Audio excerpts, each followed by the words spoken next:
Okay, so full disclosure, this video isn't trying to say anything particularly insightful or clever. I just want to whine about a Hollywood trend that popped up in the 2010s and doesn't show any sign of going away. Not that one. Or that one. Alright, there's a lot, so I'll be more specific. I hate it when text on screen is absolutely massive.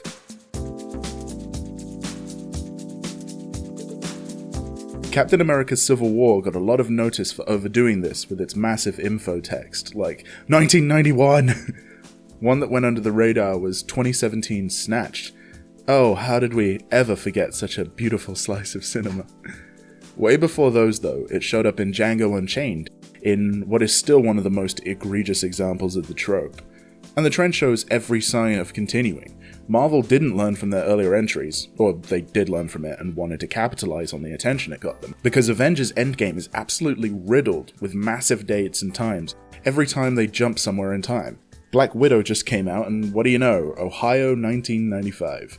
They've even added little boomy sound effects just to accompany the giant text. Finally, there's the epitome of the idea, the platonic ideal of big text on screen, Joker. I mean, come on. It's not only movies that do it. In Control, every time you enter a new location, it blasts the name of the area up on screen with the same energy as an early 2010s jump scare.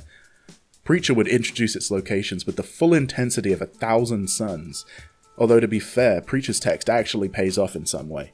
The huge text announcing really mundane locations like Anvil, Texas, starts to feel like a joke about text on screen itself until the text starts conveying some really very important locations. In this way, it serves as a great way to subvert expectations and make an awesome moment twice as impactful. I suppose my main problem with big text is that it's obscuring useful visual information without adding new value on account of it being particularly large. You're not looking at what could be really cool establishing shots because you're either thrown by how huge the text is, or waiting for it to get out of the way. And what is it saying by being huge? Nothing. It's saying the same thing as before, just with a bigger font size. Half the location names in Control are absolute nonsense, so making it bigger only embiggens my bewilderment. And look, I get it. Avengers, or Avengers Assemble as it had to be known in my country, causing endless confusion for me. I get it, Avengers. You have something like 400 movies and TV shows with 12,000 infungible characters crossing multiple decades, planets, and branching timelines. You can't expect everybody to be able to keep track, and it may be worth a reminder every now and again to tell us where and when we are. But listen, I know this is New York in 2012. I know it because I can see the frankly insultingly recognizable New York skyline, and that skyline is currently being destroyed by flying space whales. This only happened in 2012. It's not like I have to sort through all the other times space whales attacked major cities. I know, I'm moving away from the big text thing, but that's because I believe all text on screen is pointless or at least actively frustrating. I'm not talking about subtitles. I'm talking about the London, England syndrome and how annoying it is. This one in Transformers The Last Night is my favourite by far. And then there's that whole epilepsy-inducing stylization that goes on in things like Polar. Marvel by far is still the biggest irritant for me. They always find ways to spice up their text on screen, but it's always pointless, and it just takes me out of the film. Black Panther shows its text in Wakandan before translating to English, so you spend a good couple of seconds watching that instead of the actual film, waiting for it to become readable. Maybe it'd be fun and inclusive if it was an actual language, but while the spoken language is Xhosa, Wakandan text is made up, so who the hell is that for? Their space films also do this thing where they'll put their coordinates in the galaxy up on screen. It's essentially a string of meaningless numbers and letters for the sole purpose of adding flavor. But mostly it annoys me because it's often information already conveyed to the viewer with the film itself. I wonder how we could figure out that this is Earth circa 1990. Truly a mystery. The opening of Iron Man 3 is hilarious in the amount of visual information it feels needs support from text. It opens, I thought rather ingeniously, on the song Blue by Eiffel 65, rather than your usual Marvel music, so since Tony just said in narration that he was taking us back to the beginning, you instantly think, hey, we must be in the 90s. Okay, Marvel, what have you got for me? Oh, okay. I mean, I got that bit. Thanks, though. Happy showing up in just a second, looking like the third Vega brother, probably would have hammered that home for me. It then follows up with a London, England line. Look, it's okay if we don't know that Bern is in Switzerland. The location ends up not mattering anywhere in the film, so unless you wanted it to be the subject of a Marvel pub quiz question, then don't bother. And then it tells you that it's New Year's.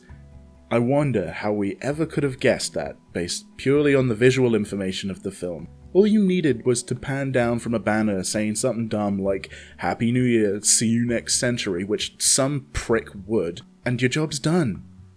I don't even see the point in saying the exact year at all.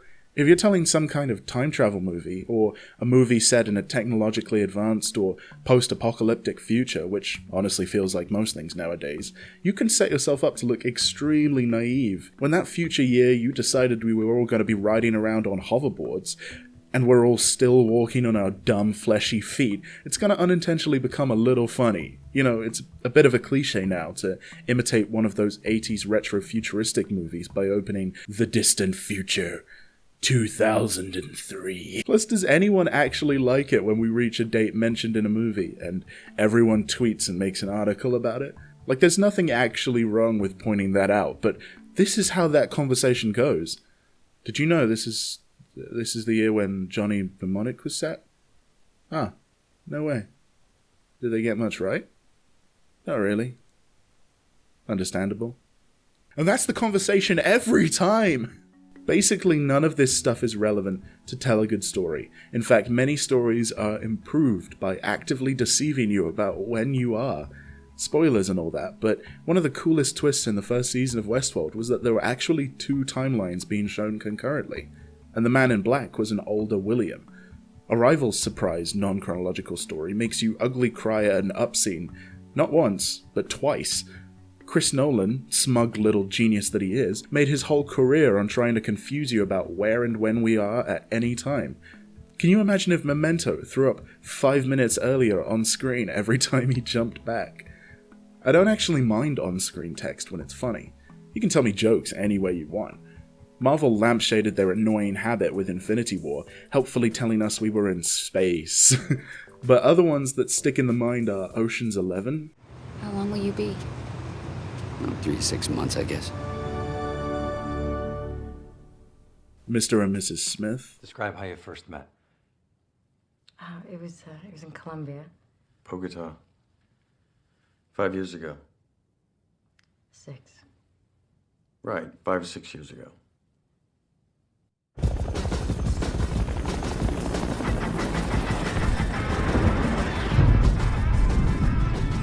Team America.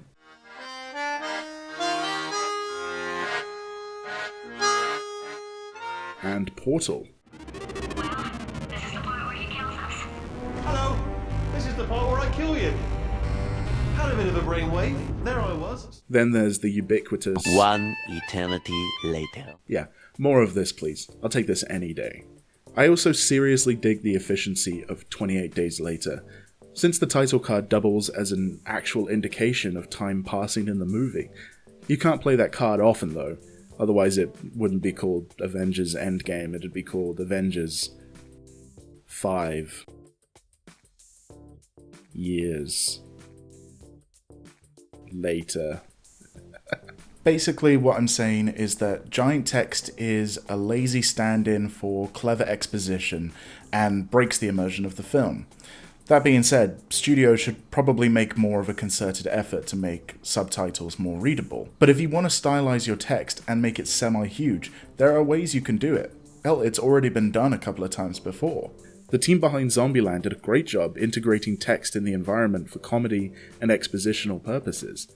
It fits the tone, it doesn't break the immersion so far as it exists in Zombieland, and it actually adds value in the form of comedy. Fringe also does a pretty neat thing where its location text is built to appear like it exists within the world of the show, complete with 3-dimensional letters that look like they're being hit with raindrops, for instance, or casting shadows. It's still useless, frequently does the London, England thing, and looks like a template you'd whip up in After Effects in an afternoon, but it's a decade-old TV show, you can't ask too much. Besides, creativity and innovation will always trump budget and polish, in my opinion. The 2019 Watchmen series tries to have its cake and eat it, with some of the biggest and most useless text on screen out there, but also some really decent establishing shots, and some of that sweet immersive text. Watchmen stands in a unique position where its big text isn't necessarily the decision of the showrunners, but rather a continuation of its brand identity. The comic featured big, chunky yellow text for its title and chapters. Breaking that tradition probably would have made it feel a little less like Watchmen. So there we have it. Text on screen is pointless for storytelling purposes, but it can be a really good vehicle for a joke if you're clever enough. Thanks for watching me rant for a little bit. If you liked the way someone did text on screen and I missed it, please do pop it down in the comments, and subscribe if you want to see more. Bye bye.